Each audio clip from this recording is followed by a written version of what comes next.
Well, good morning. We're here with Dr. George Dyer. He's an upper extremity surgery from Brigham and Women's Hospital and associated professors of orthopedic surgery in Harvard Medical School. He works right now in Mass General. Am I right? Yes. Yeah. So we're here because we want to interview him to know a little bit about him and also to ask him some questions that I think that our generation would love to know. So I wanted to ask you, was there any specific mentor or defining moment that marked the turning point in your pathway toward to upper extremity and the AO?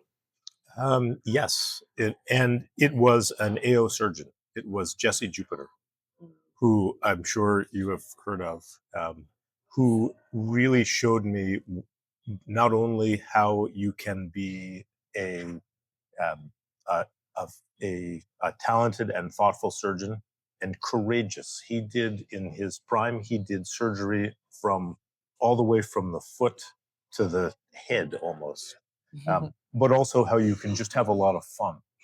He was full of life and amusement.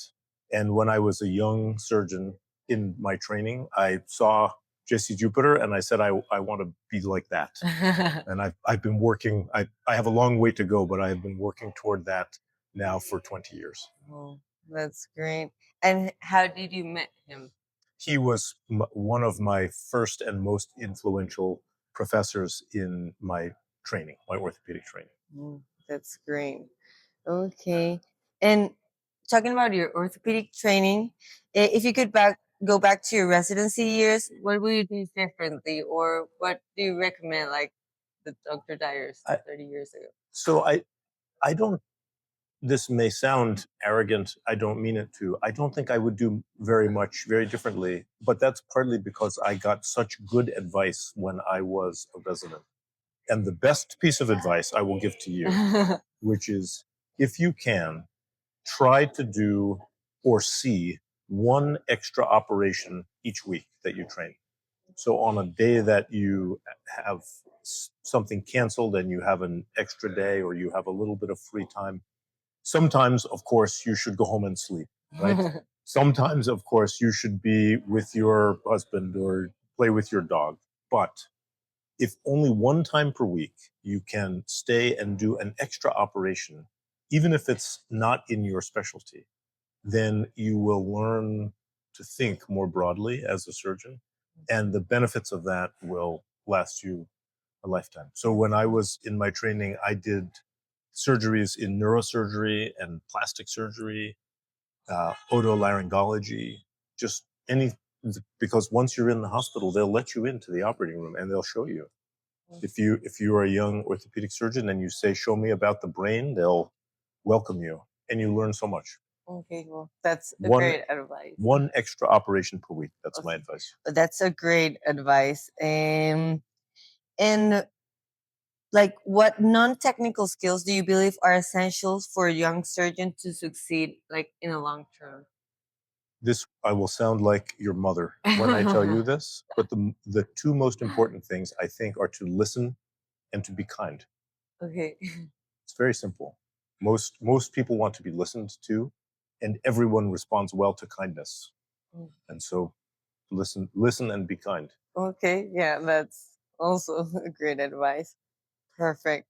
Um, and right now that you already like did a whole career, how do you balance clinical practice, academics research, and institutional leadership?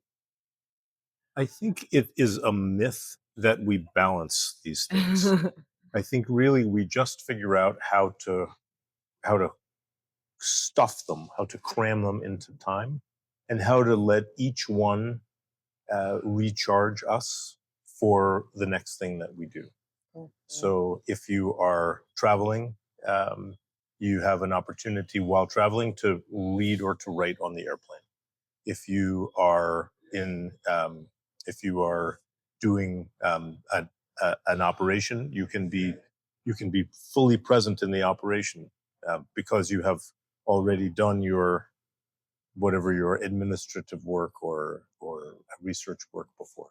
Okay, okay, that's great. I think It's a great advice, and also to know that it's a myth. I It guess. is a myth. It is a myth. There's no balance. You just make it. Okay, perfect. Well, when we were like researching people that was coming and everything, and we saw you, we already like know about a lot of it, the like publish and the investigation you did.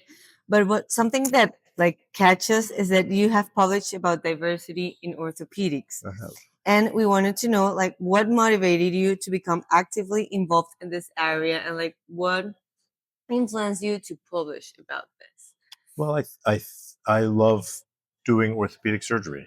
I think it's a terrific specialty. I also think that when the people who do it are more diverse, more different kinds of people, women, people from different backgrounds, I think we, I think I think we learn better. I think we work more efficiently, and I think we take better care of our patients if we are a more diverse group. Um, and so I'm very happy, for example, to be meeting the two of you, two young women with bright futures. I think it's the best way forward for our specialty.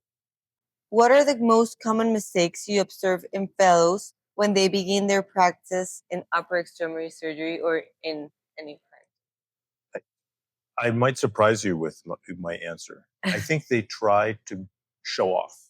I think they try to go too fast. Okay. So they're trying to, early on when we're beginning our training together, they're eager to show me how good they already are and how fast they can go. And I just would rather that they learned step by step, that they went just a little slower, one step at a time, because being fast comes later. First you have to be safe and be correct and be accurate, and fast comes later. Okay. That's my advice. Slow down. Okay. If you want to speed up, slow down. Okay, perfect. We're here right now in the trauma advanced course in Cali. So we also think that sometimes people like they know about the course, but they don't know what to expect, or maybe like what we should learn about this. So as a faculty and an international visiting here, we wanted to ask you, what would you like participants to truly take away from this experience to positively impact their clinical practice in the long term? I think my most important lesson, having served as faculty all around the world, is that you can always learn something. And although this is an advanced principles course, even at my stage or the most senior people here are learning. I came here not only to teach but to learn, and I knew I would learn.